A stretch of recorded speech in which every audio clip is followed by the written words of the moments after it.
નમસ્કાર દર્શક મિત્રો, હું છું રૂપલ લુણીચિયા. સંપૂર્ણ ન્યૂઝમાં આપનું સ્વાગત છે. ભારત દેશના અનેક શુભ કામ માટે મુહૂર્ત જોવામાં આવે છે, પરંતુ અખાત્રીજ એટલે કે વણજોયું મુહૂર્ત. અખાત્રીજના તહેવારને શુભ કાર્યો માટે સૌથી શ્રેષ્ઠ મુહૂર્ત માનવામાં આવે છે.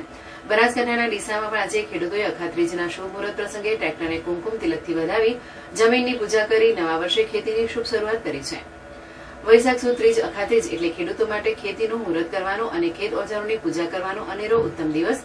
અખાત્રીજના દિવસે બનાસકાંઠાના ડીસાના ખેડૂતોએ ટ્રેક્ટર દ્વારા વાસ્તે ગાસ્તે ખેતરમાં ઉગમણી દિશાએ 5 ચાસ ખેડી ખેતીનું મુહૂર્ત કર્યું હતું.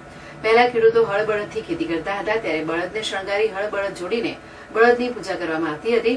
ત્યારબાદ ધરતી માતાને સ્વસ્તિક દોરી પૂજા કરી ગોળધાણા વહેંચી ખેતીનું ઉત્સાહભેર મુહૂર્ત કરાતું હતું.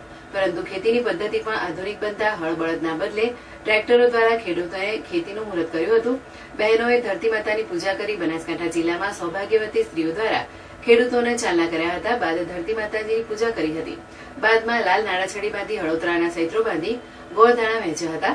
ટ્રેક્ટર પર શ્રીફળ વધેરી ધરતી માતા અને ખેતીના ઓજારોની આરતી કરવામાં આવી હતી.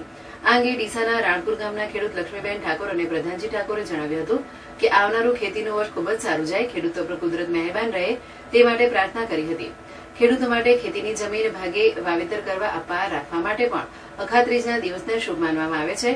પહેલા ખેડૂતો હળથી ખેતી કરતા હતા, પરંતુ હવે ખેડૂતો પણ આધુનિક સાધનોથી ખેતી કરતા અખાત્રીજના દિવસે આધુનિક ઓજારોની પૂજા કરવામાં આવે છે. આમ દુનિયા ગમે તેટલી આધુનિક બની જાય અને બદલાતા સમય સાથે પરંપરાઓ પણ બદલાવા માંડી છે, ત્યારે અખાત્રીજના દિવસે ખેડૂતો દ્વારા ખેતીના ઓજારોની કરવામાં આવતી પૂજાની પરંપરા આજે પણ અકબંધ છે.